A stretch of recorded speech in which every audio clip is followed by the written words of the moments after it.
Welcome back ناظرین،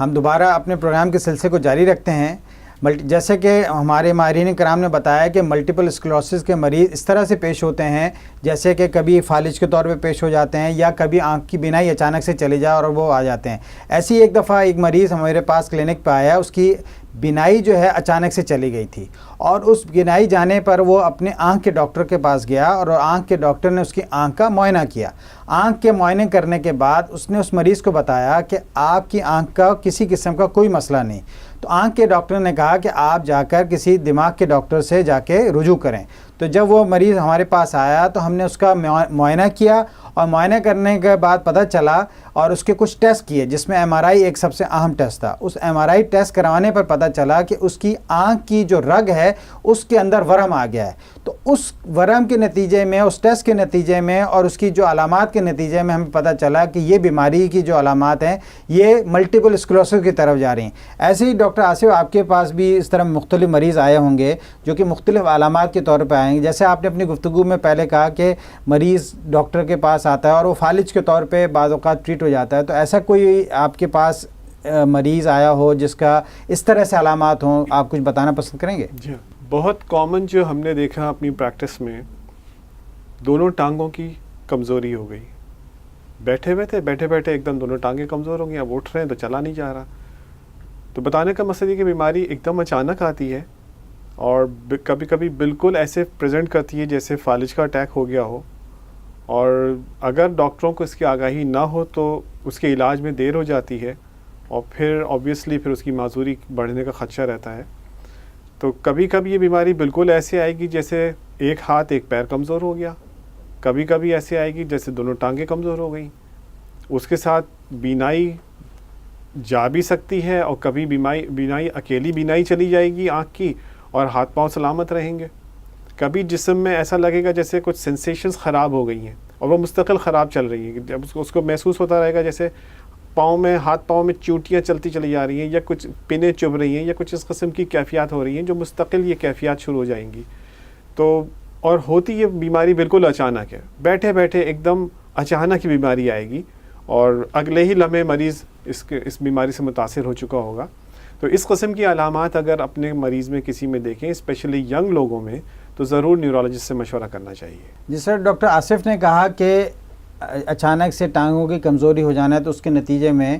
لازمی نہیں ہے کہ فالج ہو جائے، اس کے صحیح طریقے سے تشخیص اور اس کے لحاظ سے مختلف ٹیسٹ کے ہونے کے نتیجے میں تشخیص ہونے میں مدد ملتی ہے۔ کیا یہ ممکن ہے کہ ملٹیپل اسکلروسس کا مرض صرف اچانک سے بات چیت کے چلے جانے یا اٹکنے سے یا اچانک کوئی ٹریمر یا راشا ہونے کی وجہ سے فقط یہ علامات کے طور پہ بھی کبھی ایسا ممکن ہے کہ ملٹیپل اسکلروسس ہو جائے؟ ایسا بھی ہوتا ہے اور بعض اوقات بہت سافٹ علامات ہوتی ہیں۔ اب مثال کے طور پہ جس کی وجہ سے ڈائگنوسس میں ڈیلے ہوتا ہے، جن لوگوں کو شدید بیماری ہوتی ہے ان کی تو ڈائگنوسس 1 مہینے میں ہو جاتی ہے، کیونکہ ان کا ڈاکٹر ایم آر آئی بھی کر لیتے ہیں، ٹیسٹ بھی کر لیتے ہیں، ان کو ڈاکٹر کو دکھا لیتے ہیں۔ لیکن بہت سارے ینگ لوگ ہوتے ہیں، خواتین ہوتی ہیں، کالج جا رہے ہوتے ہیں، اسٹوڈنٹس ہوتے ہیں، وہ ان علامات کو اتنا لائٹلی لیتے ہیں تھوڑا سا نا، کہ بھائی ہاتھ کا ایک حصہ سن ہو رہا ہے، پاؤں کا ایک حصہ سن ہو رہا ہے، اس کو جھٹک دیتے ہیں، یا ان کو جسم میں تھکن بہت زیادہ ہو رہی ہے یا تھوڑی بہت ویکنس آ گئی لیفٹ ہینڈ کے اندر۔ لیفٹ ہینڈ ویسے بھی لوگ اتنا یوز نہیں کرتے، تو اس لیے ان علامتوں کو اتنا اہمیت نہیں دیتے۔ یہ وجہ ہے کہ جو ہم نے ریسرچ کی تو اس میں پتہ چلا کہ جو مائلڈ ٹو ماڈریٹ ملٹیپل اسکلروسس تھی، اس کی علامت کے نمودار ہونے میں اور تشخیص ہونے میں بعض اوقات 1 سال لگ جاتا ہے۔ تو اس کا مطلب 1 سال تک ان کو بیماری ہوتی ہے اور پھر جا کے تشخیص ہوتی ہے کہ ان کو MS کی بیماری ہے۔ تو اس لیے بہت ساری سافٹ علامات ہوتی ہیں کہ جس کو سیریسلی لینا چاہیے۔ دوسری بات یہ ہے کہ بہت سارے لوگ یہ سمجھتے ہیں کہ بھائی اب جیسے کوئی اسٹوڈنٹ ہے، اسکول کا بچہ ہے فار ایگزامپل، وہ کہہ رہا ہے مجھے نظر نہیں آ رہا، تو والدین پرسیو کرتے ہیں کہ شاید یہ اسکول نہیں جانا چاہ رہا یا چھٹی کرنا چاہ رہا ہے، اس لیے یہ بچہ اس طرح کی باتیں کر رہا ہے۔ تو اس طرح کی چیزیں بھی ہوتی ہیں جو 2-4 مہینہ 6 مہینہ چلتی ہیں اور پھر اس کے بعد لوگ ریئلائز کرتے ہیں کہ یہ ملٹیپل اسکلروسس کی بیماری ہے۔ لیکن اس کی علامات چونکہ بہت ساری ہو سکتی ہیں، اگر کمزوری آ جائے یا بینائی چلی جائے تو بالعموم لوگ ڈاکٹر کو جلدی دکھا لیتے ہیں۔ لیکن اگر صرف ہاتھ سن ہو رہا ہو یا چہرہ سن ہو رہا ہو یا پاؤں سن ہو رہا ہو جس میں کچھ ویکنس نظر نہیں آ رہی ہو، صرف بندہ محسوس کر رہا ہو یا پیشنٹ محسوس کر رہا ہو، تو پھر اس صورت میں اس کی ڈائگنوسس میں تھوڑا ٹائم لگتا ہے۔ اور ایسے ہمارے پاس مریض ہیں کافی کہ جن کی بینائی تھوڑی سی کمزور ہوئی، اس کے بعد جب وہ ڈاکٹر کو دکھایا، جب تک بینائی تھوڑا بہتر ہو گئی، اب اس کے بعد جب انہوں نے دوبارہ بینائی کمزور ہوئی تو پھر ڈاکٹر کو دکھایا، تو اس طرح چونکہ یہ بیماری اٹیکس کی صورت میں آتی ہے، ایک کے بعد دوسرا، دوسرے کے بعد تیسرا، ایک دفعہ بینائی پہ اثر آیا، دوسری دفعہ ہاتھ پہ اثر آیا، تیسری دفعہ پاؤں کے پہ اثر آیا، تو یہ علامات چینج ہوتی رہتی ہیں. ان علامات چینج ہونے کی وجہ سے بھی بہت سارے ڈاکٹرز بھی جو ہے نا اس شک میں پڑ جاتے ہیں کہ شاید پتہ نہیں کوئی بیماری ہے یا نہیں ہے. ہمارے معاشرے میں چونکہ سائیکیٹرک سمٹم بھی بہت زیادہ پائی جاتی ہیں، ہسٹیریکل سمٹم بھی، تو لوگ ڈاکٹر بھی سمجھتے ہیں کہ شاید یہ مریض پتہ نہیں ریئل اس کو کوئی دماغی بیماری ہے یا نہیں ہے، اور ایسے بہت سارے مریض سائیکیٹرسٹ کے پاس بھی ریفر ہو جاتے ہیں. تو اس لیے بہت سارے مریض ہمارے پاس ایسے ہیں جو سائیکیٹرسٹ کے پاس جاتے ہیں اور پھر وہاں سے ریفر ہو کے ہمارے پاس آتے ہیں کہ نہیں اس کو نفسیاتی بیماری نہیں ہے بلکہ اس کو دماغی ایک بیماری ہے جس کا علاج کرنے کی ضرورت ہے. تو اس لیے یہ اس بیماری کی ڈائگنوسس میں اور علامتوں میں بعض ایک دشواریاں ہیں یا کمپلیکسٹی ہے، جس کی وجہ سے یہ ہم چاہتے ہیں کہ اویئرنیس لوگوں میں پیدا ہو، کہ جتنی اویئرنیس زیادہ ہوگی لوگوں کے ذہن میں کم سے کم نام تو آئے کہ چلو یہ بھی ہو سکتا ہے، تو پھر اس کو تشخیص کرنا آسان ہوگا. ڈاکٹر آصف، جس سے ڈاکٹر واسع نے کہا کہ اس کی علامات اس طرح سے پیش ہوتی ہیں کہ بعض اوقات مریض بھی یہاں تک کہ نفسیات کے ڈاکٹر کے پاس بھی چلا جاتا ہے اور مختلف ڈاکٹروں کے پاس جاتا آتا رہتا ہے. تو اس کے نتیجے میں ایسا کتنے مریضوں میں یہ ممکن ہوتا ہوگا کہ مریض کی جو تشخیص ہے وہ بھی نہیں ہو پاتی اور اس کے نتیجے میں اس کی مریض کا جو مرض ہے وہ شاید علاج کے حوالے سے دیر ہونے کے نتیجے میں مشکلات کے شکار مریض ہو سکتا ہے؟ کیا یہ ایسا ممکن ہوتا ہے مریضوں میں؟ بالکل ایسا ممکن ہوتا ہے. اگر بر وقت علاج نہ ہو کسی بھی بیماری کا تو وہ بیماری اپنی جڑ پکڑ لیتی ہے یا بڑھ جاتی ہے، یا جو اس کے وجہ سے جو اس کی معذوری ہو رہی ہوتی ہے وہ معذوری بڑھ جاتی ہے. یہ بیماری عام طور سے بڑی ڈفرینٹ طریقے سے پریزنٹ کرتی ہے. کچھ مریضوں میں یہ ہوتا ہے کہ ایک دفعہ ایک کمزوری آئی یا ایک سائنس